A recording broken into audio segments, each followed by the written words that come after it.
Hello students, myself Rakesh Kumar Meena, Assistant Professor in English at Government College Rajgarh, and today in this video lecture I will teach you the conclusion to part first of the poem Christabel written by H.T. Coleridge. And in the conclusion of the poem Christabel, the poet writes at line number 302,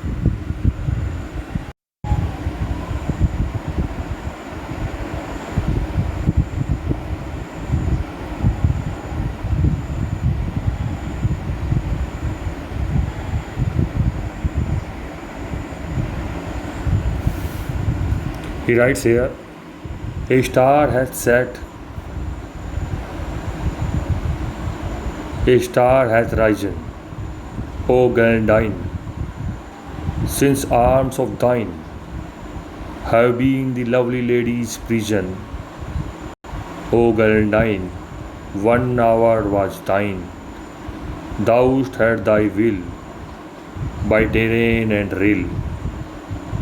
The night birds all that hour were still, but now they are jubilant anew. From Clifton Tower to woo, to woo, to woo, to woo, from wood and fell.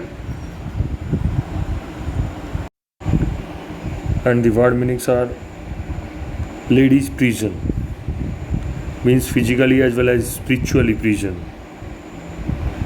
Terrain means a small mountain lake. Rill means a small brook. Jubilant means cheerful.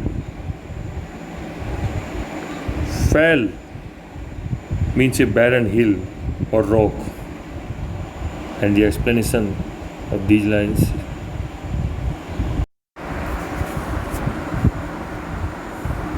in this stanza, the poet gives a vivid description of the relief seen in outward nature as well as the allotted hour of Geraldine's spell is over. During that period, Christabel lay in trance locks in the arms of Geraldine.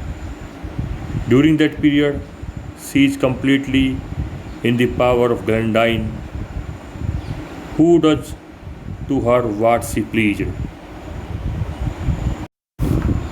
While Christabel thus lay in the close embrace of Geraldine, all the birds of the night hold their breath in horror. Now it is morning, and the star, which is so long seen above the western horizon, sinks, and another star rises in the eastern horizon. In other words, the time of the night passes.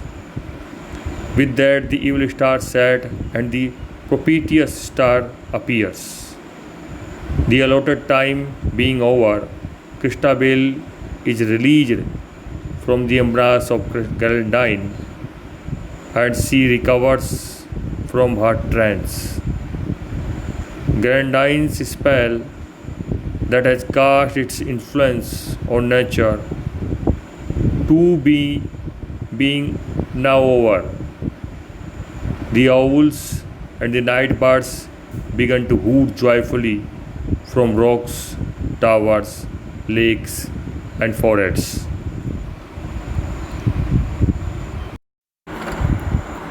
Further, the poet writes at line number 311, and see, the Lady Christabel gathers herself from out her trance. Her limbs relax, her countenance grows sad and soft. The smooth thin lids close over her eyes, and tears she sheds, large tears that leave the lashes bright. And of the while she seems to smile, as infants at a sudden light. And the difficult word meanings of these lines are: Gathers means recovers. Trance means a state of semi unconsciousness. Relax means become less rigid. Constance means face. Sad and soft means mellowed with mental suffering. Oft the while means often. Infants means a child. And the explanation of these lines is: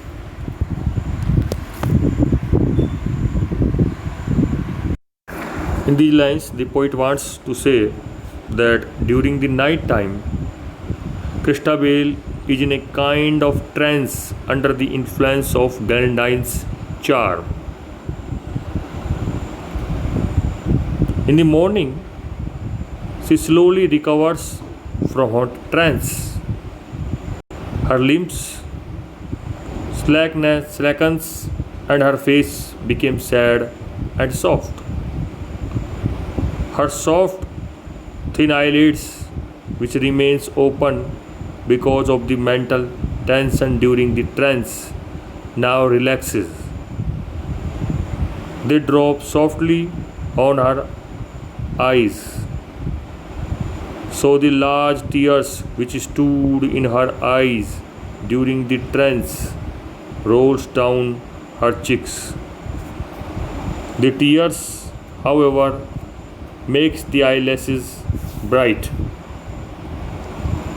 Now and then, for a moment, she seems to smile like a small children when they suddenly see some sweet vision.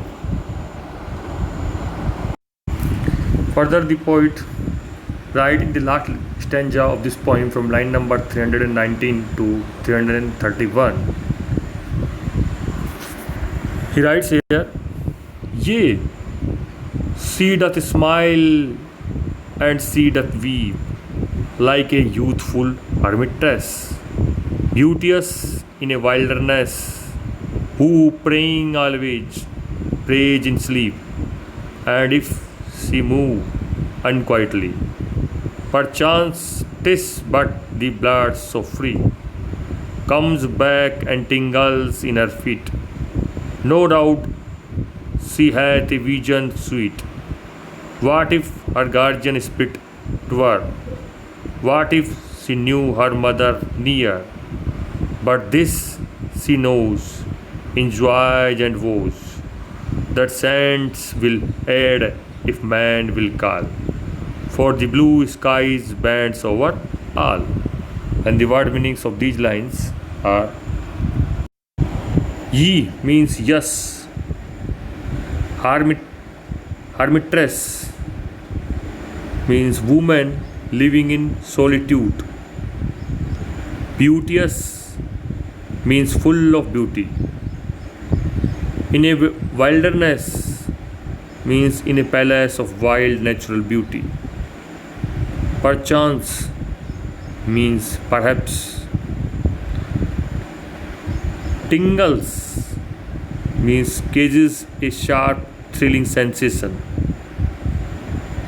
vision means dream,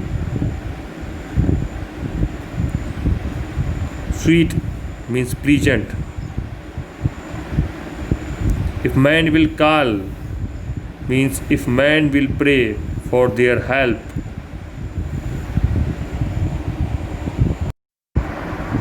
And now the explanation of this last stanza of this poem. The poet says in this last stanza that sometimes Christabel smiles and sometimes she weeps. Thus her tears and smiles alternate. She looks like a beautiful young female ascetic who always prays whether asleep or awake.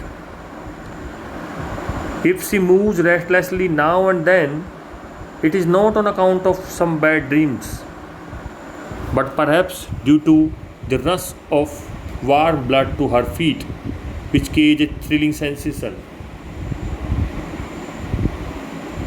Further, the poet says, the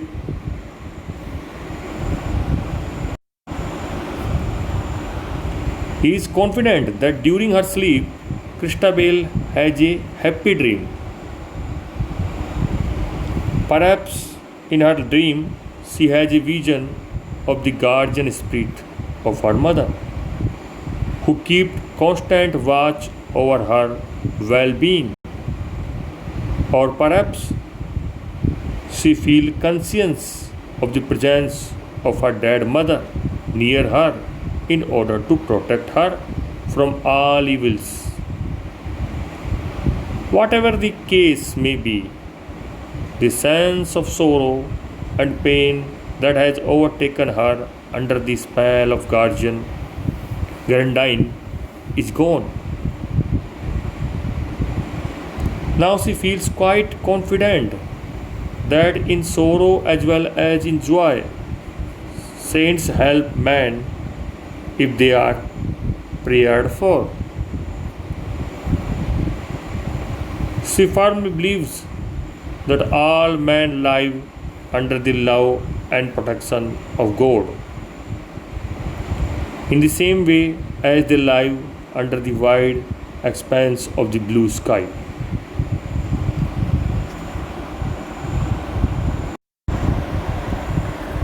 And this shows she had a firm faith in God's mercy. It is love that always trumps over evil.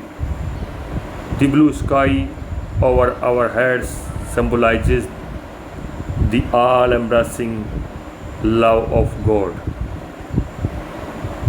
And this is perhaps the moral of the poem Christabel.